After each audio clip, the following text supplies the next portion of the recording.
Welcome to the latest edition of Reset Now from the Australian Association of National Advertisers, and of course in partnership with Nine and MI3. My name is Liana Dubois. I am Nine's Director of Powered, which is our marketing solutions division for brands, and I'm joined of course by Paul McIntyre, the Executive Editor of MI3.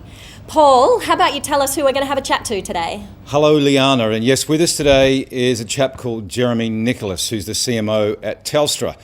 Now, prior to his gigs at Telstra, current gig, he was in global roles out of the US with Visa, and he even ran an agency some of us may have heard of called BMF. Jeremy, welcome. Let's get straight to it. I think everyone knows that everyone's been working from home, everyone's been cooking from home, watching lots of television, buying online, and probably a little bit of drinking and maybe a bit of data usage, Jeremy. I guess the big question for you is it looks like Telstra has been one of those companies that hasn't been crunched during the current crisis. What's been happening in telco land for you? Thanks, Paul. Liana, it's great to be here. Look, it's been an interesting time, to put it mildly, for our company and for our customers, and obviously for all of society. And yeah, where a lot of the usage that, you're all participating in and as you quite rightly pointed out, Paul, we're absolutely experiencing. And we're seeing, a lot of obviously internet usage during the day. It's a bit less now. The kids have gone back to school. There's still many people working from home, so we see that. And we also see a big usage of our mobile network, obviously. And that's reflected both across the consumer, small business, and sort of enterprise segments as well. What I would say is that as a company overall, we're one of those companies where it's been really mixed. Some things, as you point out, we've got some good tailwinds, amount of data usage, people online, relying on our networks, both our mobile and fixed networks, needing some maybe dongles, devices, backup modems, these sorts of things. But at the same time, on the other side of the coin is, there's a lot of people experiencing a lot of financial difficulty, both at a company level or in their personal lives as well. And so that creates some sort of headwinds too. So we're one of those companies sort of more in the middle, if you like. But we're looking to come out of this really strongly. And we're certainly using it as an opportunity to evolve and to change. When you say you're looking to come out strongly, Jeremy, what does that mean? What are you actually looking to do there? Well, I think, we're in a very fortunate position is that our core differentiator and the reason why many of our customers choose us is because of the superiority of our networks. And never in our times has it been more important to have, the best home internet that you can have, be that for streaming, working from home, kids studying from home, etc. And similarly, that's reflected in the mobile network as well. And connectivity has never been more important. And that's been reflected from what our customers have experienced and what they've told us, and that feedback we've been getting. And we see that as we look forward, it really cements this need and understanding that people have in their lives for a superior network. So if you like, it's lent into our core differentiator as a business. And I think it's an important platform going. It's really interesting, Jeremy, though. You talk about, there's no aversion, despite the sort of the financial pressures at the moment, there's no aversion or little consumer aversion to premium and a premium price product in this environment. That's interesting. Yeah, look, I think that, we put a lot of sort of things in place to help our customers through this, be that for those that are unfortunately unemployed or are on the job keeper allowance as well. There's ability for our customers to defer some of their payments. We've given people extra data, etc., to help people through. So I'm not underestimating the hardship that many people are actually feeling. You're right in that people are valuing and they understand the value, as we all do at this point, of quality and superior connectivity. And so it's our job to help our people, help our customers, and help the Australian community more broadly through this. So we're absolutely doing that.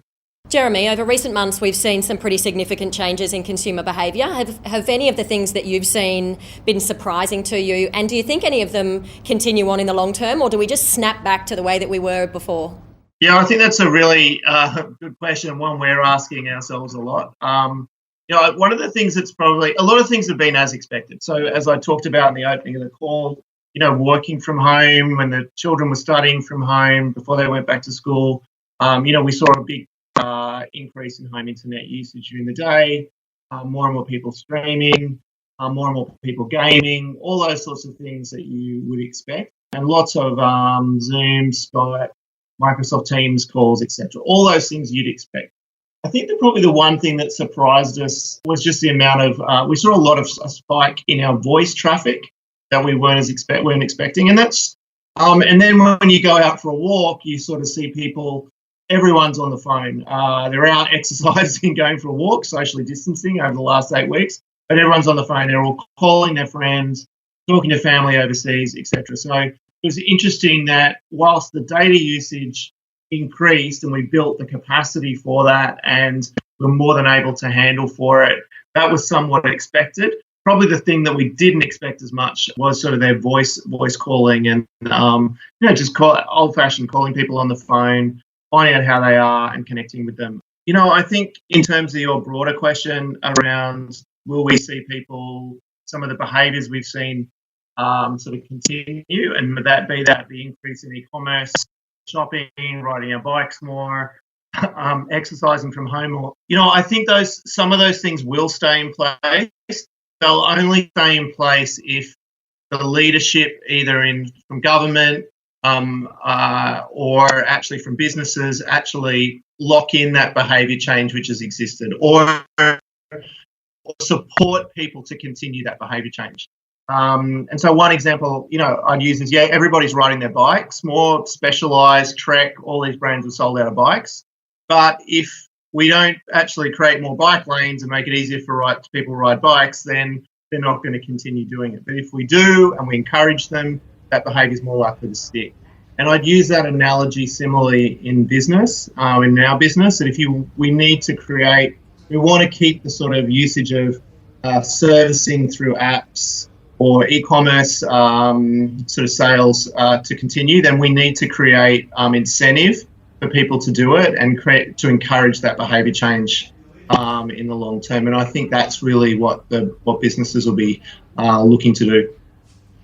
You've seen that, Jeremy, even with you launched fortuitously an app just before COVID that you think we'll see as an example of that entrenched behaviour staying because of what the company's done, what Telstra's done with its app. Explain a little bit there. Yeah, I think you've seen a lot of companies advertising, particularly the banks, us and others as well, advertising usage of the app or their online services or digital services. We were fortunate that you're right, Paul, we upgraded our app significantly. It wasn't just a software update, it was a complete overhaul, and it went from the 24/7 app, which was in the past, into my Telstra app, what it is today. And that had been months or years in the planning in order to make that change. And we really wanted customers to go there first to get that support they wanted. It has two-way messaging in it, so you can have a conversation with a real person through the app. You can conduct some of your e-commerce through it as well, and make some of the service messaging and ease of that much better for the customers. And rather than people trying to call into the call centre or when they couldn't go into their local stores because the stores were shut, the apps and the digital services became really important. And so we were in a very lucky place in many ways that we'd had that in plan, as I said, and in train. And that's been an important part of the customer service strategy through this period, and it will be an important part of it sort of going forward. Because I think lots of customers, millions of customers use that app every day, and they get a lot out of it as well, which is important. And that's going to take volume out of the call centres and a whole bunch of other customer service touch points then, Jeremy. Is that what you see happening? What is the usage uptake? Yeah, no, I think we do. We see a huge uptake in it, and we expect to continue that in the future. As I said, and our job is to reinforce that behaviour in the long term. And we do see it taking volume out of the call centres, and the reason that I think that for customers that's a good thing in that they can get access to us easily in a form that they actually enjoy communicating, and it's just a lot more convenient for them. And if they've seen that value through this process or through the last couple of months, then we're hopeful they'll continue to do it. Jeremy, I'm going to go a slightly different direction now. A big part of your remit is sponsorship. And I think most people would know Telstra has a really significant sporting suite when it comes to sponsorship. But what lots probably don't know is that you also are really significant supporters of the arts, and you sponsor things like the Australian Ballet or the Museum of Contemporary Art. What role does sponsorship play in this new world order when most of the sporting codes haven't taken to the field or court, and the ballet certainly hasn't done a pirouette, and no one's going to art galleries? What does that look like? Yeah, look, you're right, we have a large sponsorship portfolio, and we have a lot of partners, and a lot of those partners and sponsorships we've had for a very long time. The ballet is north of 30 years. The NRL is almost 20 years, similarly with the AFL. And we're on all these things, we're in it for the long haul. And we want our partners to come out of this in the best shape they possibly can. And we see our role both for our business and our customers, but I think also we appreciate the role that those sponsorships play. Also, industry bodies and those play in the sporting codes, the galleries play in Australian society. And we have a job to do as one of the biggest companies in Australia to support that and to ensure that they're there and thriving for our customers, yes, but also for the broader public as well. So we did a couple of things really early on with our sponsorships, which was important. The CEO announced a commitment to renew any of the sponsorships came due this year, so that any of the sponsors didn't have to worry about that.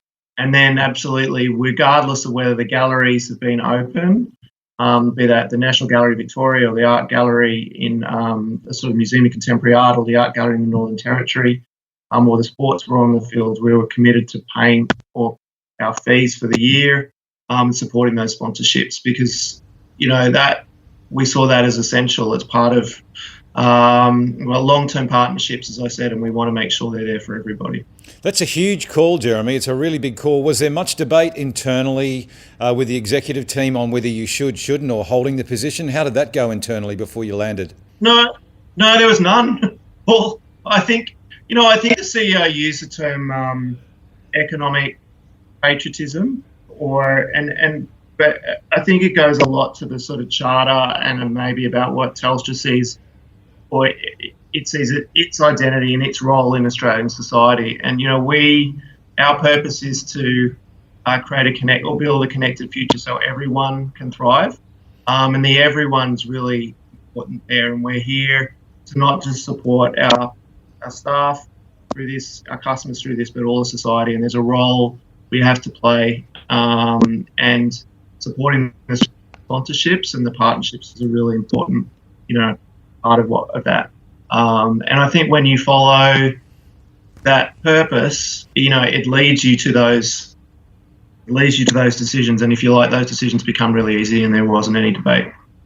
Have you been doing anything, even with those sponsorships where they have been, as Liana says, off the field or off the court? Have you been doing anything? Have you repurposed some of your partnerships? Well, we're in planning, certainly for the Art Gallery in the Northern Territory. That's Museum and Art Gallery in the Northern Territory. We are a long-term sponsor of the National Aboriginal Torres Strait Islander Art Awards. Massive thing on where that's running in August. It was planned for that period of time, but we'll now be pivoting that entire thing because it has a huge event around it. A lot of Indigenous people come from all of Australia to attend that event and be part of the celebration. But we're looking to how we can take that to all of Australia, because that event won't be happening this year. So we're in planning on some of those things and supporting partnerships like that. For the AFL, we took a different approach. They are off the field, and we've created something called the Australian Dice Football League, which is taking a school ground game. It's a really fun sort of way of sort of just engaging our fans. And it's a school ground game where if you roll the dice, first dice that comes out is the goals, the second dice that comes out is the behinds, and that gives you the score. And we've used our player network, our top 50 players in the AFL, and got them on board. they've had really heaps of fun doing it. We've had Andy Lee hosting it, and we've had a fantastic sort of playing the 4 rounds of the AFL that would have been occurring sort of now. And we've had great matchups between the players and a real lot of fun. And our sort of fans have got involved, etc. So that's just been a really nice way of engaging our fans, the fans of the game. And I think what's interesting about that is it started from us thinking about, okay, well, we've lost our presence from our sponsorship. How can we do something fun and interesting, which actually keeps that presence and keeps our communication out there in the market, our sponsorship, but actually do it in a way which is right for the times, and hopefully give some people some fun while they've been in lockdown. And that's looking at the millions of views that have occurred on that and happen each week. It's been a successful thing, so we're really proud of that. It's a bit of fun, but we're really proud. Jeremy, Telstra's made some really extraordinary step changes in recent months as a result of COVID-19, and I'm sure many of which will continue as we pop out the other side. How important, though, is it to you and to Telstra that you do what you say you will do, and that you take action and not just say you will?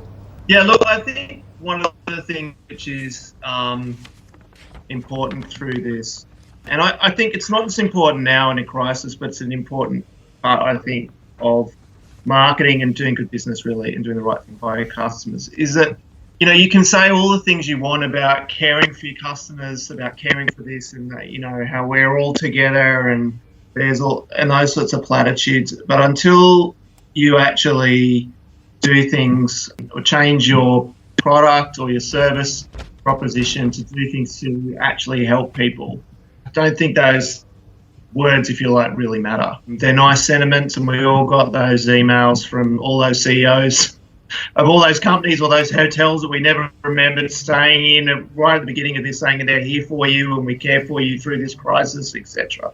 But what we wanted to do was take a view that,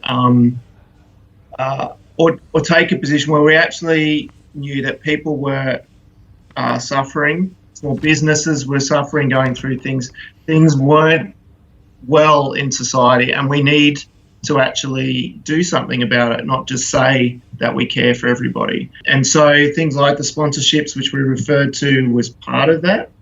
Pulling forward, $800 million of capital expenditure into 2021 calendar year, out of 2020 out of 2021 is important in terms of helping the economy and stimulate jobs.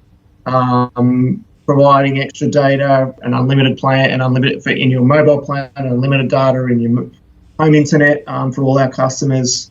Allowing small businesses to put their accounts on hold, for people to actually put a promise to pay when they can't pay, to actually have discounted plans for people who are on unemployment benefits or JobKeeper benefits as well. So you're walking the talk, Jeremy. You're walking the talk, Jeremy. Well, I think they're important. Yeah, we are, Paul, and they cost the company money, yes, but they're the right thing to do, and they're there to help our customers through this. Do your customers and prospects, do you think they are recognising what Telstra's done? Is that being acknowledged in the market now, do you think, or is it still to come? I think they are, and I look at the number of people that have taken that up, Paul. Taken up those different plans, and it's absolutely, people have